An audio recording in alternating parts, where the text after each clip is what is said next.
Hello అండి, welcome back to the channel healthy Steph and welcome to day 29 Manthena గారి డైట్లో 29th day. ఈరోజు నేను ఏం తిన్నాను, ఏం చేశాను ప్రతిదీ మీకు ఎక్స్ప్లెయిన్ చేస్తాను, అలాగే డిస్ప్లే చేస్తాను చూడండి. అండ్ అలాగే ఈరోజు ఒక ఇంపార్టెంట్ టాపిక్ అయితే మాట్లాడుకుందాము. మనకి చాలామందికి మనలో చిన్నప్పుడే బాల మెరుపు వస్తుంది కదా, గ్రే హెయిర్ అనేది, ప్రీమెచ్యూర్ హెయిర్.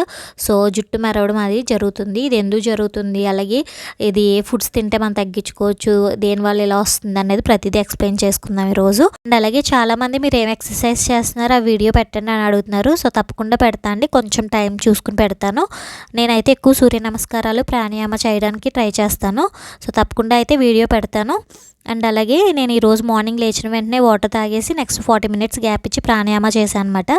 నెక్స్ట్ ప్రాణాయామ అయిపోయిన తర్వాత మళ్ళీ సెకండ్ టైం కూడా వాటర్ తాగాను. ఇంకా నెక్స్ట్ ఈరోజుకి 9కి వెజిటేబుల్ జ్యూస్ చేసుకున్నా. ఇంక మళ్ళీ 11:30కి లంచ్లో స్ప్రౌట్స్, 3 రకాల స్ప్రౌట్స్, ఒక గుప్పెడు నానబెట్టిన వేరుశనగుళ్ళు పెట్టుకున్నా. అండ్ అలాగే ఒక కీరా పెట్టుకున్నాను అనమాట. సో స్ప్రౌట్స్ కూడా 3 గుప్పలు పెట్టుకున్నాను అనమాట. సో ఏం తిన్నా సరే నేను కడుపు నిండా తింటున్నాను అనమాట. నెక్స్ట్ ఇంక ఈరోజు డిన్నర్లో 2 రకాల ఫ్రూట్స్ పెట్టుకున్నాను. దానిమ్మకాయ, అలాగే 2 జామకాయలు, ఒక 2 నువ్వులుండలు పెట్టుకున్నాను.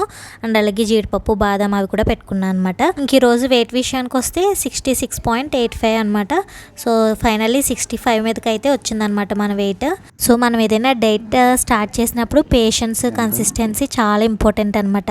సో మీరు గమనించినట్లయితే మనం రోజుకు 100 grams 200 grams అలా తగ్గుతూ వచ్చాము.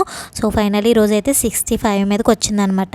ఇంక ఈరోజు 9కి వెజిటేబుల్ జ్యూస్ చేసుకున్నా అని చెప్పాను కదా, దాంట్లో కొంచెం కరివేపాకు, పుదీనా అండ్ అలాగే ఆనపకాయ, టమాటో. ఫస్ట్ మనం టమాటో వేసుకోవాలి. సో నెక్స్ట్ ఆనపకాయ వేసుకుంటే మనం వాటర్ వేయక్కర్లేకుండా దాంట్లో ఉన్న వాటర్ కంటెంట్తోనే మనకి చక్కగా జ్యూస్ గ్రైండ్ అయిపోతుంది అనమాట. సో నెక్స్ట్ దోసకాయ, క్యారెట్ అండ్ అలాగే బీట్రూట్. సో బీట్రూట్ ఎక్కువ వేసుకుంటే ఒగరు వచ్చేస్తుంది, కొంచెం తక్కువ వేసుకోవాలన్నమాట. సో ఇలా పేస్ట్ అయిపోతుంది. Hello, my vegetable juice is ready.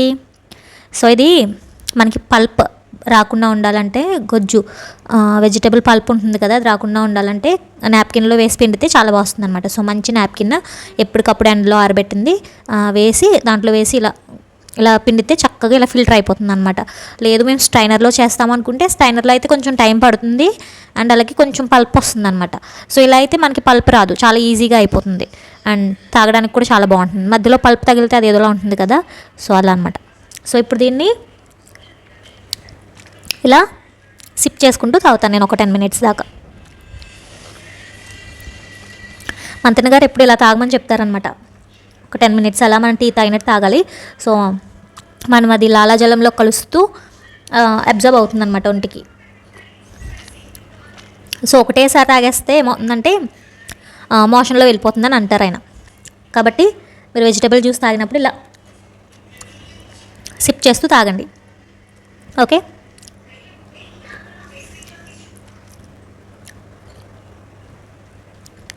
చాలా మంచిది కంటికి, హెయిర్కి కూడా, స్కిన్కి కూడా.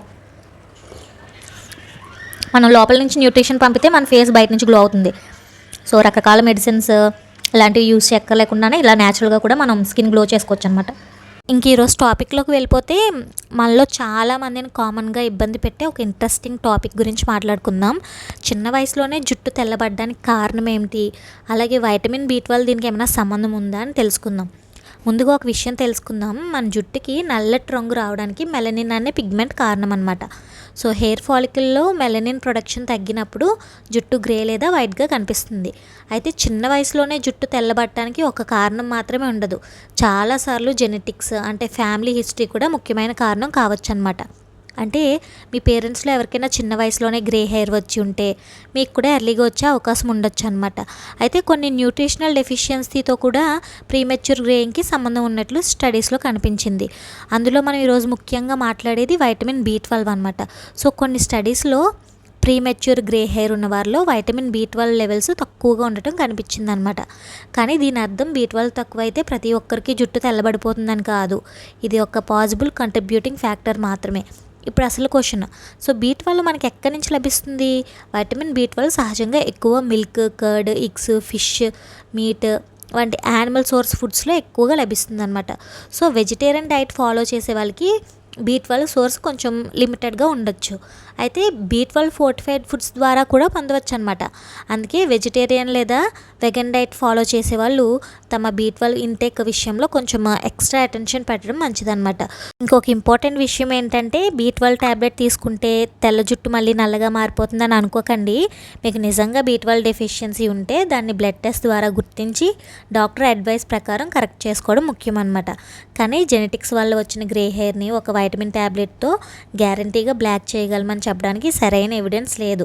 సో అందుకే చిన్న వయసులోనే ఎక్కువగా గ్రే హెయిర్ వస్తుంటే నాకు ఏ వైటమిన్ తక్కువగో తెలియదు కానీ ట్యాబ్లెట్ వేసుకుందాం అని మాత్రం సెల్ఫ్ మెడికేషన్ చేయకుండా డాక్టర్ని సంప్రదించడం మంచిదన్నమాట. సో చిన్న వయసులోనే గ్రే హెయిర్ వస్తే వెంటనే ఒక వైటమిన్ డెఫిషియన్సీ అని కంక్లూషన్కి రావద్దు.